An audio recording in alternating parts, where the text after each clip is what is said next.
हंसते गाते जहाँ से गुजर दुनिया की तू परवाह न कर, मुस्कुराते हुए दिन बिताना यह कल क्या हो किसने जाना.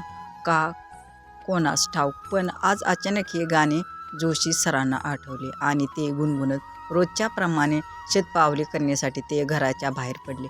खरं तर त्यांचं मन आज खूप आनंदी होतं. रोजचाच रस्ता, रोजचीच घरे, रोजचीच झाडे आज आपल्यासारखीच आनंदी आहे की काय असं उगाच त्यांना वाटू लागलं. इतकंच नाही तर अंधारात वाट हरवलेल्या वाटसरूंना मीही प्रकाश देऊ शकतो हे सिद्ध करण्यासाठी आलेला पौर्णिमेचा चंद्रसुद्धा आज त्यांना आनंदीच भासत होता. आपल्या या आनंदात कायमच रमून जावं आणि आयुष्याला कडकडून मिठी मारावी असं त्यांना मनोमन वाटत होतं. त्यांच्या या आनंदामागचं कारणही तसंच होतं.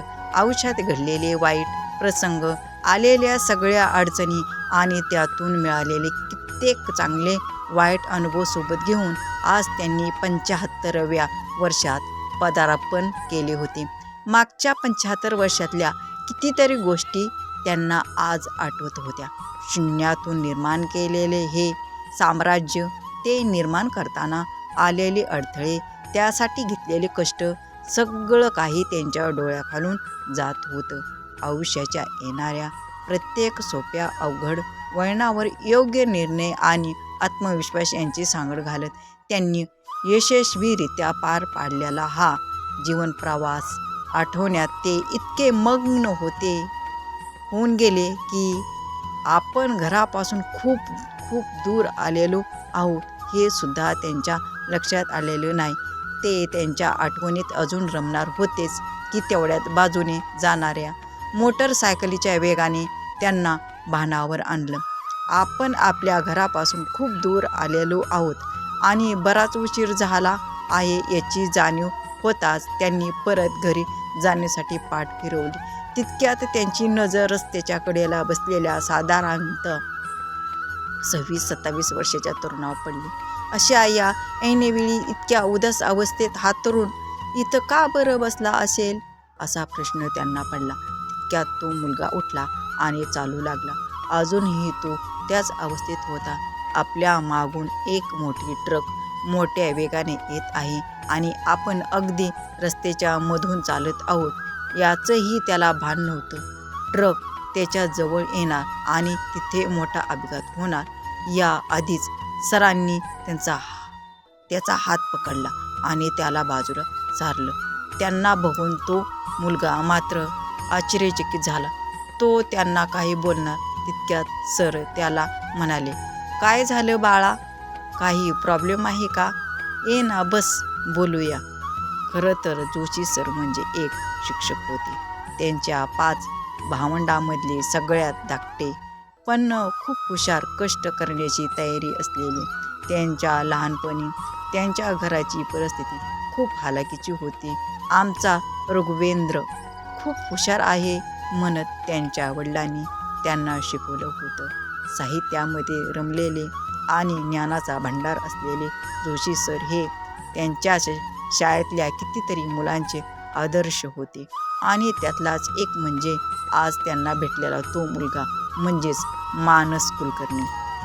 मानस खूप दिवसापासून नोकरीच्या शोधात होता, पण त्याला काही केल्या कुठेच नोकरी मिळत नव्हती. तो घरातला सगळ्यात मोठा मुलगा होता. घरच्यांची सगळी जबाबदारी त्याच्यावर होती. त्यात हल्लीच त्याला त्याच्या एका जेव्हा भावाच्या मित्रांनी फसवलं होतं. त्यामुळे जगातल्या माणुसकीवरचा त्याचा विश्वासच उतरला होता. रिकामा खिसा झालेली फसवणूक हेच मानसिक तणावाचं मुख्य कारण असतं असे म्हणतात ना, तसंच सगळं माणूस सोबतही झालं होतं. आज मात्र खूप दिवसानंतर तो त्याचा आदर्श असलेल्या जोशी सरांना भेटला होता. पण आज तो त्यांना त्यांची ओळख सांगणार नव्हता. सरांनी खूप विचारल्यानंतर त्याने त्याच्यासोबत घडलेले सगळे सरांना सांगितले आणि म्हणाला, मीच काय हे सगळं जग आज मला उदास भासत आहे. हा माझा रोजचा रस्ता सुद्धा माझ्यावरती चिडला आहे.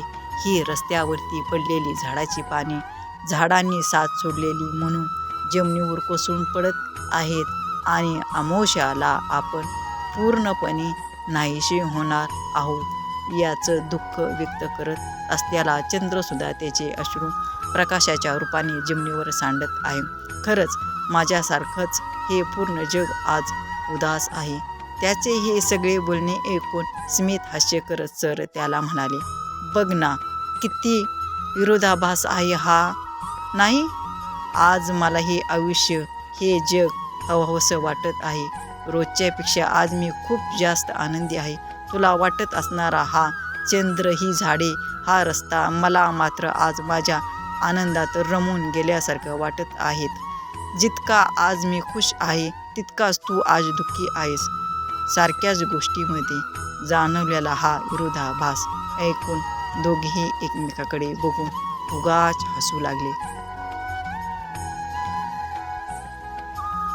काही क्षणाच्या शांततेनंतर सर त्याला म्हणाले, तुला माहीत आहे का, आज तू जिथे आहेस ना, तुझ्याच वयात असताना मीही तिथेच होतो. अगदी सारखीच परिस्थिती होती.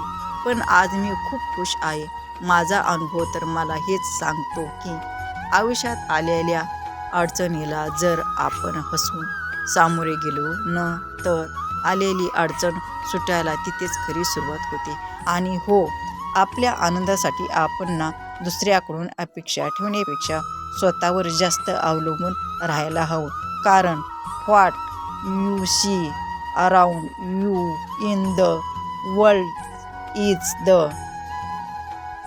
Reflection of who you are, असं म्हणत सरांनी त्याचा निरोप घेतला. पण सरांच्या बोलण्यातून माणूसला काहीतरी नवीन उमगलं होतं. ते म्हणतात ना, आपण उदास असताना कोणाचे तरी 4 प्रेरणादायी शब्दसुद्धा आपल्याला पुढे चालायला प्रवृत्त करतात. 20-15 मिनिटाच्या अंतरानंतर माणूस तिथून उठला आणि घराकडे जाण्यासाठी निघाला. घरी आल्यानंतर मस्त पोटभर जेवण करून तो झोपी गेला. खूप दिवसानंतर आज त्याला शांत झोप लागणार होती. कुठेतरी आयुष्य नकोसा झालेला माणूस आज सकाळी उठून मात्र परत नव्याने घरच्या बाहेर पडला. आता त्याने सतत सगळ्या परिस्थितीला तोंड देण्यास ठरवलं होतं. खूप प्रयत्नानंतर सुद्धा नोकरी नाही मिळाल्यावर खचून न जाता त्याने स्वतःहून क्लासेस घेण्याची सुरुवात केली आणि त्यात त्याने भरघोस यश प्राप्त केलं. सरांच्या 75व्या 76व्या वाढदिवसाला तो सरांच्या घरी गेला आणि त्याने वर्षापूर्वी घडलेले सगळं सरांना सांगितलं. त्यावेळी आयुष्यावर आणि स्वतःवर प्रेम करायला सरांनी त्याला शिकवलं होतं. सरांनी सुद्धा त्याला प्रेमाने मिठी मारली. तितक्यात रेडिओवर मंगेश पाडगावकरांचं सुंदर गाणं लागलं. या जन्मावर या जगण्यावर शतदा प्रेम करा, शतदा प्रेम करावे. व्हिडिओ कसा वाटला? व्हिडिओ जर आवडला असेल तर व्हिडिओला लाईक करा, शेअर करा आणि सबस्क्राईब करा.